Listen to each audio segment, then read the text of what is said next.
যুক্তরাষ্ট্রের বিপক্ষে আজ টাইগারদের হোয়াইট ওয়াশ হবার শঙ্কার ম্যাচ। হিউস্টনের প্রেরি ভিউ স্টেডিয়ামে ৩ ম্যাচ টি-20 সিরিজের শেষটা রাত ৯টায়। যুক্তরাষ্ট্রের বিপক্ষে প্রথম ২ ম্যাচ হেরে এরই মধ্যে ব্যাকফুটে বাংলাদেশ। প্রথম ম্যাচে ৬ রানে হারের পর দ্বিতীয় ম্যাচ টাইগাররা হেরেছে ৫ উইকেটে। প্রথম দল হিসেবে আন্তর্জাতিক টি-20তে ১০০তম ম্যাচ পরাজয়ের বিব্রতকর মাইল ফলক স্পর্শ করেছে টিম টাইগার্স। ব্যাটিং বোলিং কোনো ডিপার্টমেন্টে যুক্তরাষ্ট্রের বিপক্ষে পেরে উঠছে না শান্ত বাহিনী।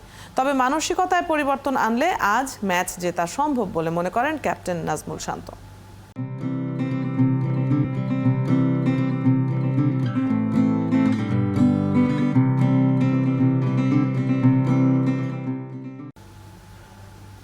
আন্তর্জাতিক টি-20 আর বাংলাদেশ যেন দুই মেরুর দুই বাসিন্দা। যতই চেষ্টা করা হোক তাদের এক করা কঠিন।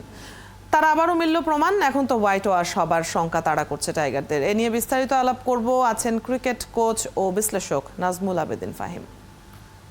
আপনাকে স্বাগত জানাচ্ছি সংবাদ বিস্তারে। নানা আলোচনা, নানা পরিকল্পনা, তারপরও আন্তর্জাতিক টি-20তে এরকম একটা হতশ্রী অবস্থা, এর পেছনে কারণ কি দেখেন? ধন্যবাদ।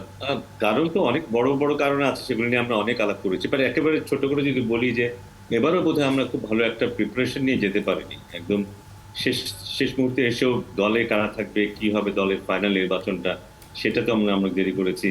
আমরা বারবার বলে এসেছি, কিন্তু আমাদের দলের সবচাইতে বড় সমস্যা টপ অর্ডারে কারা ওপেন করবে, টপে কারা খেলবে, সেই বিষয়টাতেই আমরা এত দেরি করেছি। এবং যারা আলটিমেটলি যারা খেলবে তারা কিন্তু এখনো নিশ্চিত না আসলে তারা খেলছে কিনা।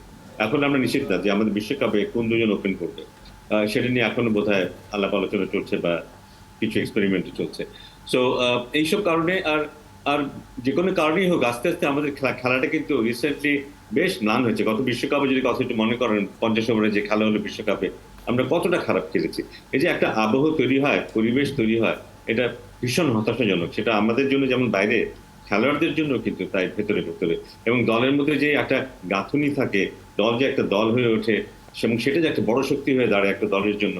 এবং এরকম পরিস্থিতিতে দল যখন হারে বা একটু খারাপ খেলে, তখন সেই শক্তিটাই সবচেয়ে বড় জায়গা হয়ে দাঁড়ায় ফিরে আসার। সেখানে কিন্তু আমরা অনেক পিছিয়ে পড়েছি। মানে আমাদের দলটাও কেমন যেন অনেক অনেক দুর্বল একটা দল হয়ে গেছে। সেই শক্তিটা বোধহয় আমরা দেখতে পাচ্ছি না দলের মধ্যে।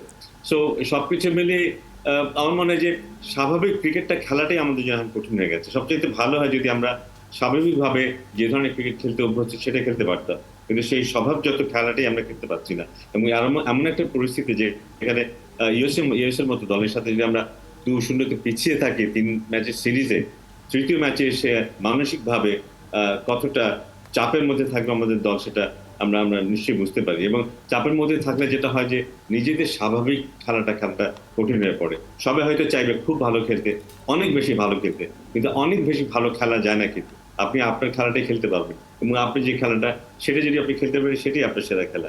তার চাইতেও ভালো যদি খেলতে চান, সেটা হয়তো আবার উল্টো দুই ম্যাচে হেরে ব্যাকফুটে থাকার একটা চাপের কথা তো আপনি বলছিলেন, এবং বিশ্বকাপের যেহেতু আগে সেখানে এমন একটা সিরিজ হারিয়ে বসা, এটা তো স্বাভাবিকভাবেই নেতিবাচক প্রভাব ফেলবেই।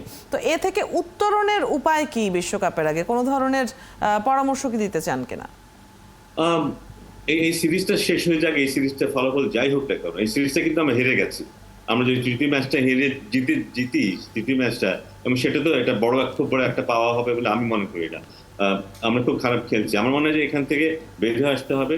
আমাদের দলটা কোন দল নিয়ে আমরা বিশ্বকাপ খেলছি এবং কারা বিশ্বকাপে খেলছে, এবং ওখান থেকে দিয়ে সামনে আমাদের দুটো প্র্যাকটিস ম্যাচ আছে বিশ্বকাপের আগে, সেটার জন্য মূল দলকে নিয়ে আমরা কোন দল নিয়ে খেলবো, আমাদের খেলার স্ট্র্যাটেজি কি হবে, হারি বা জিতি আমরা এটাতে মধ্যে স্টিক থাকবো, এই লক্ষ্য নিয়ে আমরা খেলবো।